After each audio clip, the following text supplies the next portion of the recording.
Assalamualaikum warahmatullahi wabarakatuh. Perkenalkan, nama saya Nadia Arsya Iniverus Purwoko dengan NIU 562164 dari Program Studi Manajemen Sumber Daya Akuatik Angkatan 25 dan kelas Ekologi Perairan kelas C. Nah, di sini saya akan menyampaikan materi tentang limiting factors in aquatic ecosystem atau faktor pembatas pada ekosistem akuatik. Di sini yang saya akan bahas yaitu adalah definisi faktor pembatas utama dan cara membatasi pertumbuhan dari faktor pembatas itu sendiri. Nah, yang pertama itu faktor pembatas dalam ekosistem perairan. Definisinya itu merupakan kondisi yang membatasi pertumbuhan, kelimpahan, atau distribusi kehidupan termasuk sinar matahari, suhu, oksigen larut, ketersediaan nutrisi, dan salinitas. Misalnya cahaya sangat penting untuk fotosintesis, sementara oksigen penting untuk respirasi, dan keduanya itu vital bagi jaring makanan yang berfungsi. Kemudian ada faktor pembatas utama. Yang pertama ada sinar matahari. Sinar matahari itu merupakan intensitas cahaya menurun seiring dengan kedalaman, sehingga membatasi fotosintesis pada lapisan atas atau lapisan zona fotik. Ekosistem laut dalam mungkin tidak bergantung pada sinar matahari sama sekali, melainkan bergantung pada kemosintesis. Kemudian yang kedua ada suhu.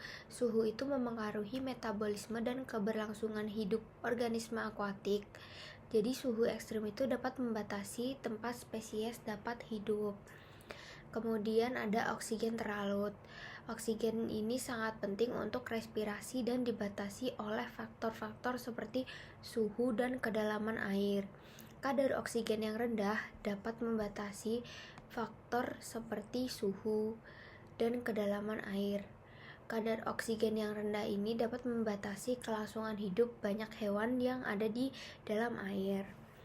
Kemudian ada ketersediaan nutrisi. Nutrisi seperti nitrogen dan fosfor sangat penting untuk pertumbuhan tanaman dan alga. Ketersediaan nutrisi yang terbatas dapat membatasi produktivitas seluruh jaringan makanan. Yang terakhir ada salinitas. Salinitas ini adalah konsentrasi garam terlarut dalam air. Ini merupakan faktor paling penting, utamanya di lingkungan muara tempat air tawar dan air asin bercampur. Kemudian yang terakhir ada cara membatasi pertumbuhannya. Nah, jaring-jaring makanan ini itu ketersediaan sinar matahari secara langsung memengaruhi fotosintesis yang merupakan dasar dari sebagian besar jaringan makanan akuatik. Kurangnya cahaya berarti berkurangnya makanan bagi produsen primer, yang pada gilirannya memengaruhi semua organisme yang bergantung padanya. Kemudian ada distribusi spesies. Nah, faktor pembatas menentukan di mana spesies yang berbeda dapat hidup. Misalnya, organisme yang membutuhkan kadar oksigen tinggi tidak dapat hidup di kolom yang dalam dan stagnan. Demikian pula, tanaman yang membutuhkan banyak sinar matahari tidak dapat bertahan hidup di